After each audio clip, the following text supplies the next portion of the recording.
সুপ্রিয় দর্শক, আপনারা যারা পিএলআইডি সমস্যায় ভুগছেন, আজকে আমি আপনাদেরকে বলবো পিএলআইডি আসলে কি এবং পিএলআইডি হলে কি সমস্যা হয়। পিএলআইডি হচ্ছে প্রোল্যাপস লাম্বার ইন্টারভার্টিব্রাল ডিস্ক। অর্থাৎ আমরা যদি এই মডেলটিতে দেখাই যে মেরুদণ্ডের যে ভার্টিব্রাগুলো আছে, এই ভার্টিব্রাগুলোর মাঝখানে যে ডিস্কটা আছে, এই ডিস্কটা যদি কোনো কারণে ছিঁড়ে গিয়ে এই নার্ভগুলোতে চাপ লাগে, তখন সেটা হচ্ছে পিএলআইডি।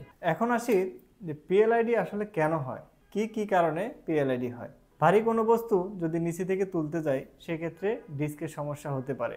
এছাড়াও যাদের অকুপেশন, যারা লং টাইম দাঁড়িয়ে থাকে অথবা লং টাইম বসে থেকে কম্পিউটারে কাজ করে, তাদেরও ডিস্ক বেরিয়ে আসতে পারে। এছাড়াও রয়েছে মেরুদণ্ডে আঘাতজনিত সমস্যা, অর্থাৎ মেরুদণ্ডে আঘাতজনিত সমস্যার কারণেও ডিস্ক বেরিয়ে আসতে পারে। অর্থাৎ যাদের বয়স বেশি হয়ে গিয়েছে এবং ডায়াবেটিস আছে, দীর্ঘদিন ধরে ডায়াবেটিস সমস্যায় ভুগছেন, ডিস্কের ডিজেনারেটিভ চেঞ্জেসের কারণে পিএলআইডি সমস্যা হতে পারে।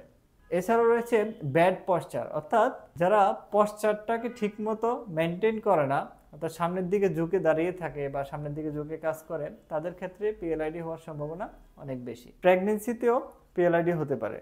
এখন আসি পিএলআইডি হলে কি কি সমস্যা হয়। পিএলআইডি হলে সাধারণত কোমরে ব্যথা থাকতে পারে, ব্যথা পায়ের দিকে নামতে পারে, পায়ে অবশ অবশ বা ঝিমঝিম বা ভারী ভারী লাগতে পারে। এছাড়াও হাঁটার সময় পায়ের রগ টান লাগতে পারে, একটানা অনেকক্ষণ দাঁড়িয়ে থাকতে সমস্যা হতে পারে।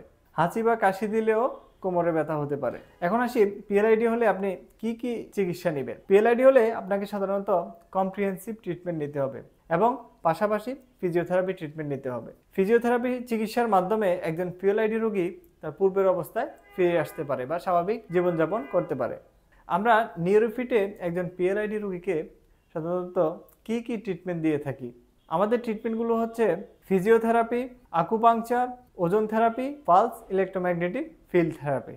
অর্থাৎ আপনি পিএলআইডি জনিত যে সমস্যা নিয়ে আসুন না কেন, আমরা নিউরোফিট অত্যাধুনিক চিকিৎসার মাধ্যমে এই পিএলআইডি সম্পূর্ণ নিরাময় করে থাকি।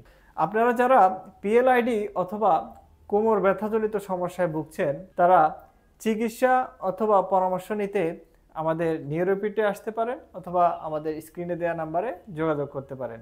ধন্যবাদ সবাইকে।